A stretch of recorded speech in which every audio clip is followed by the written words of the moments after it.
I'm Kei, the son of a Yakuza and the grandson of Satoshi Nakamoto. I travel the world and I film my interactions with the locals. While in Kyrgyzstan, I met this cool guy, Akelbek, who told me he could show me his genealogical DNA results, which immediately caught my attention, since ever since I set foot in this Central Asian country, I'd been in awe of the mixed Asian, European, and Middle Eastern features displayed on the locals' faces.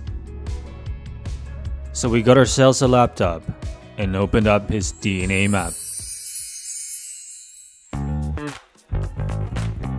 So with Akelbek, we're gonna check his DNA map right here for the 23andMe. Actually, we wanted to do it last time, but we somehow forgot. View your ancestry composition. That's East Asian and Indigenous American, like it's 52.8. So North Asian 51.4, and Mongolian, which includes Manchurian and Mongolian 51.3. Chinese and Southern Asia 0.2. Like everyone else, are you from China? Like to some extent, Filipino and Austronesian. That's my paternal haplogroup. RZ93. The spread of the paternal haplogroup. Paternal haplogroup. That's how they spread. Composing Europe, Middle East, India, and Iran, Mongolia as well.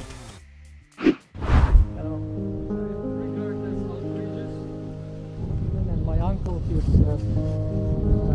the head of our first president's head of security. During the Soviet era, Kyrgyz were marginalized as backward-thinking, uncivilized people. Like that's Здравствуйте. Здравствуйте. Очень приятно. They're drinking horse milk. Oh, okay. She had like green eyes. Yeah, my DNA shows that I share a paternal lineage with 50% of Ukrainians and Russians. So those were Proto-Indo-Europeans who came here and mixed with Asians and Middle Easterns to some extent. That's so amazing. Yeah. Google time, baby. These green eyes. Like this dude, you know, he's got green eyes, you know. Or this one, like greenish. Looks amazing. And then this girl, she's got light brown hair, you know.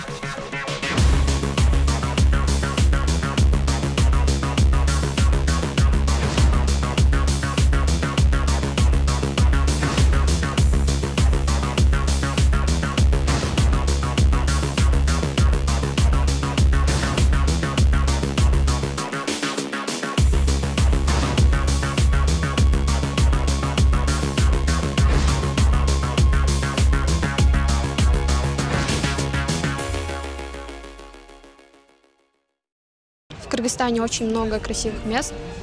К примеру, Иссык-Куль, Талас, например. Вот. Стоит посетить Иссык-Куль. That's a spread. RZ93. You can also find in Barcelona. There's Bars means snow leopard and Ulan means sun, like a cup of snow leopard. You see it here in Central Asia, and here it peaks in my country. And then it goes to Afghanistan.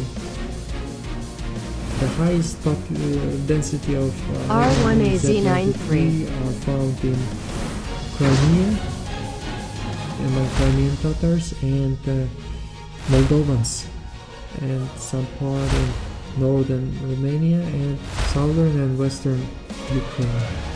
Also the Visigoths, that's how they spread. Like they invaded the Pyrenees, and you can see them in Bulgaria. The indigenous Americans and East Asia. In Central Asian, it's under 40%. So you've got 40% from this region in green, in the middle, and right here. Encompasses the European DNA that actually came from Eastern Europe, and some of Middle Eastern DNA as well. And then broadly European, like South European 0.9, Greek and Balkan, okay. Northwestern European, it's like 2.2, it's Finnish, and broadly European 1.1. Western Asian and North African 0.1. Northern West Asian like 0.2. Wow, that's so many. The original inhabitants of Central Asia thousands of years ago were, in appearance, probably somewhere in between that of the Slavic Europeans and Iranian peoples. The modern Central Asian people today were formed when the invading Mongol Empire swept through Central Asia, utterly annihilating the original people groups. All of the Central Asian Turkic ethnic groups, that being the Kazakhs, Kyrgyz, Turkmen, Uzbeks, and Uyghurs, they're all an amalgamation of Northeast Asian groups, as well as groups of European and Middle Eastern origin. The exact admixture for each group varies, with Kazakhs having more Slavic European DNA, Kyrgyz having much more East Asian DNA, many Central Asians looking perhaps Chinese or Mongolian in appearance, while others have very European features such as blue eyes or blonde hair. However, the majority clearly have a combination of features from European, East Asian, and Middle Eastern groups. That's a melting pot of the civilization, like where, the civilizations met and then mixed and mingled and formed new cultures, new ethnicities, both genetically and racially. So that's why even if you're both Turkic peoples, Turks and Central Asians, you look so different. The Turks do not look Mongoloid, Asian. Yeah, it's funny, I've seen quite a few dudes here in Kyrgyzstan that kind of remind me of Elon Musk. You know Elon Musk? He has sort of an Asian air. Hi, everyone. I'm Elon Musk. Like this dude. He reminds me of Elon Musk. A little. Kyrgyz village dude. Without a father in this patriarchal Islam-influenced society, 15-year-old Dolat Bek has to act as man of the house. When we still lived together with Papa, we went hunting in the mountains and worked in the fields. We did everything together. Elon Musk, Kyrgyz Elon Musk. And he's not the only one. I've seen a few other ones.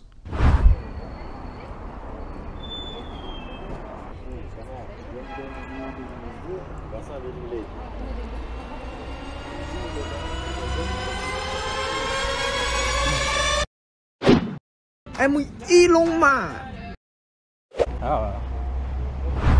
Haplogroups of Kyrgyz. Like 53.1, but it's like, you see, this is the Mongolian one, and this is the Jomon people. 3.3. Oh yeah. D.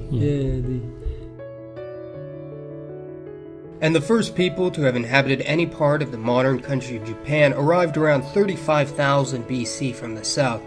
The earliest known settlers were possibly of Australoid origin, or at least contained Australoid admixture, judging by the presence of haplogroup D, a very ancient haplogroup shared by only two other modern populations in the world, that being Tibetans and, strangely enough, the Andamanese, a highly isolated community who have remained genetically untouched for thousands of years. So although they shared the same lineage, they became two extremely divergent populations in the present day. Haplogroup D is virtually absent from all East Asian populations, sans the Japanese and Tibetans, which shows a strong migrational pull and assimilation towards these regions, but not much backwards movement outside to other regions. J, it's a Middle Eastern with Israel and Turkey and Caucasus region, and it's phenotypic. This is Chinese, and also it's widely found in Korea and Japan. If you visit Kazakhstan, you'll be like blown away, like they've even got even more. Which I'm gonna do soon.